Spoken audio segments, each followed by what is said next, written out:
तेज रफ्तार e rickshaw ने 5 साल के मासूम को कुचला। बच्चे की इलाज के दौरान अस्पताल में मौत। पूर्वी दिल्ली के कल्याणपुरी 16 ब्लॉक रोड पर हुई घटना। आरोपी ई रिक्शा चालक है नाबालिग।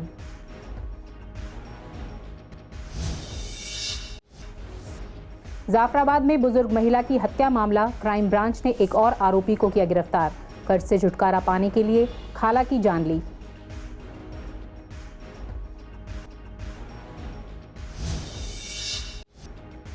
जीटीबी एनक्लेव में हुई जन सुनवाई, मौके पर किया गया समस्याओं का निपटारा। तीनों थानों के एसएचओ रहे मौजूद, हुआ 25 से ज्यादा केसों का निपटारा।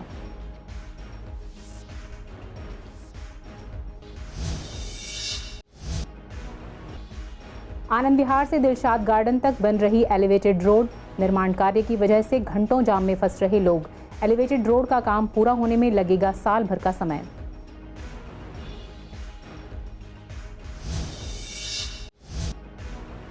ऑटो में सवारी बैठाकर लूटपाट करने वाले 3 गिरफ्तार। आइसक्रीम खाना बदमाशों को पड़ा महंगा, लूट के ऑटो से देते थे वारदात को अंजाम।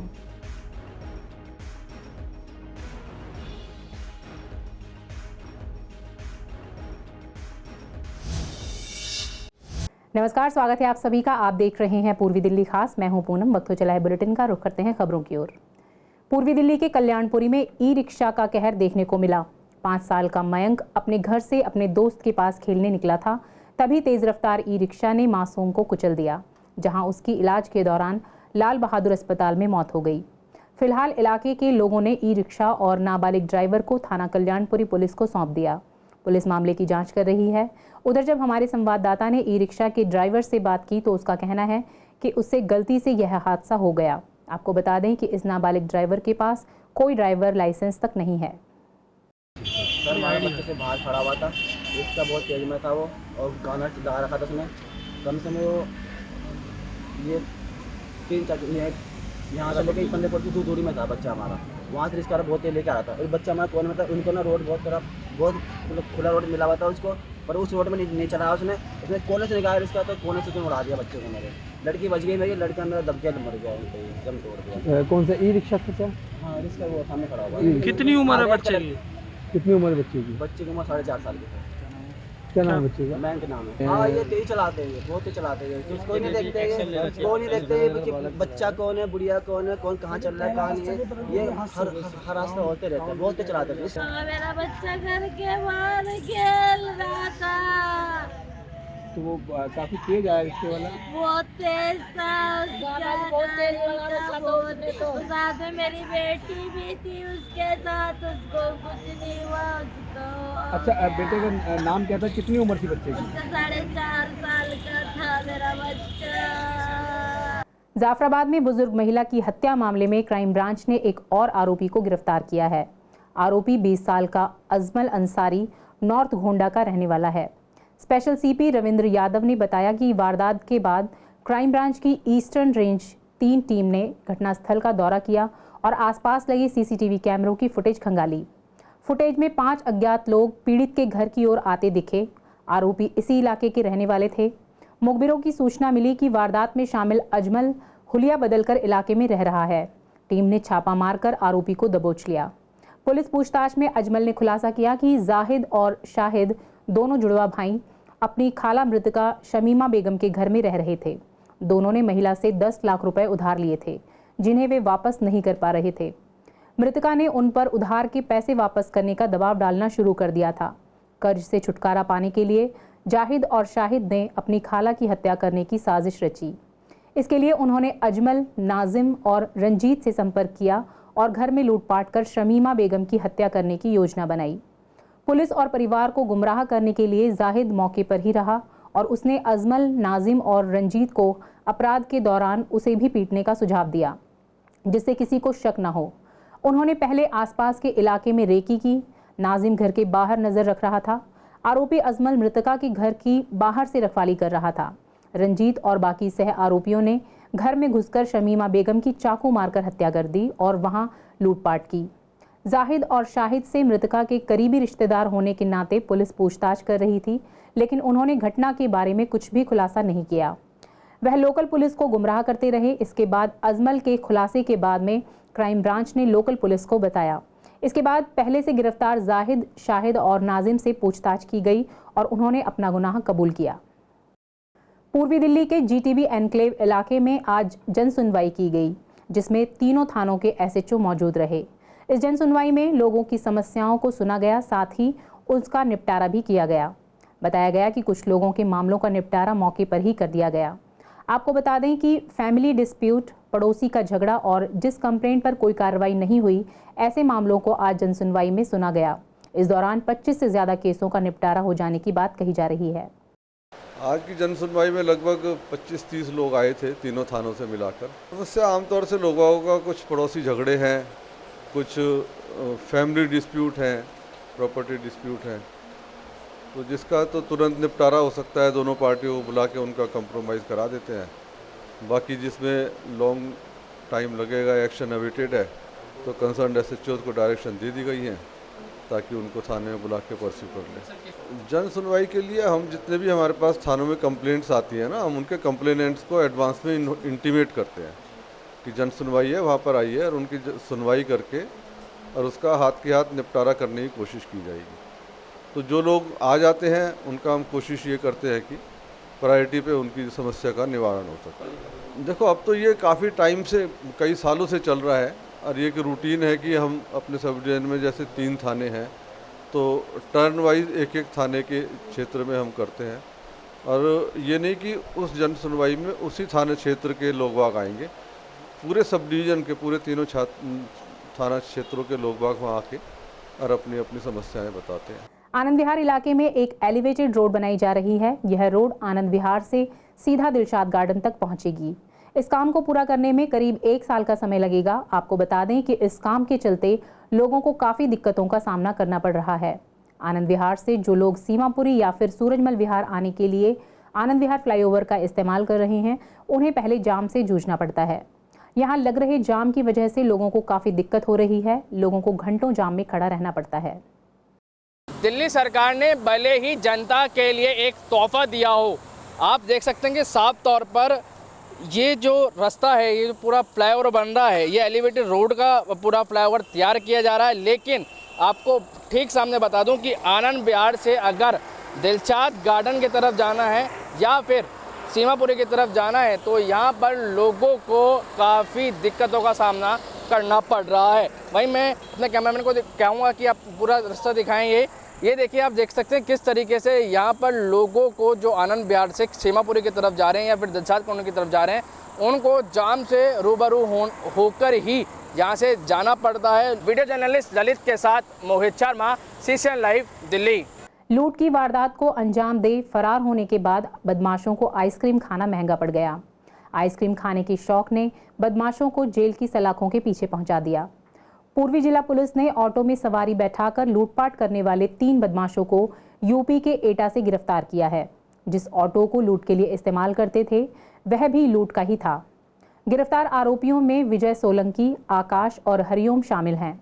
पूर्वी जिला डीसीपी अमृता गुगलोथ ने बताया कि 8 जून को खिचड़ीपुर में रहने वाले गजेंद्र सिंह ने शिकायत दर्ज कराई थी। मेरठ से लौटते समय उन्होंने आनंद विहार बस अड्डे से खिचड़ीपुर जाने के लिए ऑटो लिया। ऑटो में पहले से 2 लोग बैठे थे। ऑटो जब टेल्को पॉइंट के पास पहुंची तभी बदमाशों ने उसका गला दबाकर उसका सारा सामान लूटकर चलती ऑटो से नीचे धक्का दे दिया। पुलिस टीम ने घटनास्थल के आसपास लगे सीसीटीवी फुटेज खंगाले तो वारदात को अंजाम देने के बाद बदमाश आइसक्रीम खाते नजर आए। बदमाशों ने आइसक्रीम वाले को ऑनलाइन पेमेंट किया। पुलिस की टीम आइसक्रीम वाले तक पहुंची और उसने बताया कि एक लड़के ने पेटीएम से उसे पैसे दिए थे। दिल्ली विश्वविद्यालय के ईस्ट कैंपस का निर्माण कार्य जल्द शुरू होने की संभावना है। यह 2026 तक तैयार हो जाएगा। इस कैंपस में लॉ की क्लासेस चलेंगी। आपको बता दें कि डीयू की कैंपस बनाने की योजना काफी लंबे समय से अटकी हुई थी। कार्यवाहक कुलपति प्रोफेसर पीसी जोशी ने विश्वविद्यालय के इंजीनियर, डिप्टी डीन, वर्क्स और अन्य अधिकारियों के साथ सूरजमल विहार में विश्वविद्यालय भूमि का दौरा किया था। इस समय विश्वविद्यालय में 2 कैंपस हैं जिसे नॉर्थ और साउथ कैंपस कहा जाता है। इस बारे में डीयू के कुलपति प्रोफेसर योगेश सिंह का कहना है कि अगले 8 महीने में ईस्ट कैंपस का निर्माण का कार्य शुरू हो जाएगा। शाहदरा डिस्ट्रिक्ट के गांधीनगर थाना पुलिसकर्मी पर धारदार हथियार से हमला करने वाले बदमाश को पुलिस ने धर्मपुरा की लाल बत्ती से गिरफ्तार किया। बदमाश सनी गांधीनगर का घोषित बदमाश है। इस पर लूट समेत कई दूसरी धाराओं में केस दर्ज हैं। शाहदरा थाना पुलिस टीम ने भगोड़ा घोषित आरोपी को गिरफ्तार किया है। आपको बता दें कि भगोड़ा घोषित अपराधियों को गिरफ्तार करने के निर्देशों को ध्यान में रखते हुए शाहदरा जिले के सभी थानों में घोषित अपराधियों को पकड़ने के लिए टीमें बनाई गईं। शाहदरा थाना पुलिस के हेड कांस्टेबल गजेंद्र को ओल्ड चंद्रावल दिल्ली के रहने वाले भगोड़ा घोषित 28 साल के आरोपी अमित उर्फ पीरा के बारे में सूचना मिली, जिसके आधार पर छापा मारकर उसे गिरफ्तार कर लिया गया। विकास मार्ग पर पिछले काफी सालों से सौंदर्यीकरण का काम चल रहा है। यहाँ कभी नालों को दोबारा बनाया जाता है तो कभी फुटपाथ का दोबारा निर्माण किया जाता है। एक तो यहाँ काम की स्पीड धीमी है, दूसरा यहाँ इस्तेमाल किया जा रहा मटेरियल भी खराब क्वालिटी का है। यहाँ आने जाने वाले लोगों का कहना है कि यहाँ इस्तेमाल किया जाने वाला मटेरियल बेहद घटिया है, इस वजह से वह जल्दी ही टूट रहा है। ऐसे में कहीं न कहीं करप्शन नजर आता है। साथ ही काम धीमा होने की वजह से लोगों को काफ़ी दिक्कतें होती हैं। नहीं होगा, लेकिन काम धीरे धीरे होता है। हमारी सरकार के सारे काम ऐसे ही चल रहे हैं। ठीक है, नॉर्मल जैसा चल रहा है, लेकिन दिक्कत यही है कि एक तो जो मेटेरियल लगना है वो इतना बेकार है कि ये जो खंभे वगैरह लगा रहे हैं ना, एक झटका एक लात मार दो थोड़ी सी खींच के तो नीचे गिर जाएगा। उसके अंदर कुछ नहीं है, फाइबर है बस, वो खाली नाम पर है।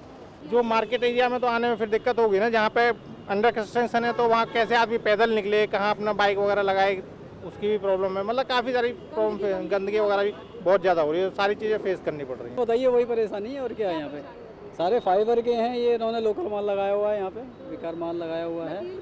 मटेरियल भी यूँ ही टूट रहा है और ऐसा कुछ नहीं। और दिक्कत तो हो रही है, अभी बरसात में भी काफ़ी दिक्कत हुई है, सामान पड़ा हुआ है, गंदगी पड़ी हुई है, बस इतना।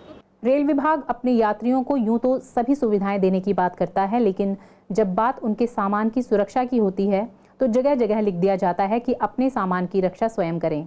ऐसे में अगर किसी का सामान चोरी हो जाए तो रेल विभाग अपना पल्ला झाड़ लेता है।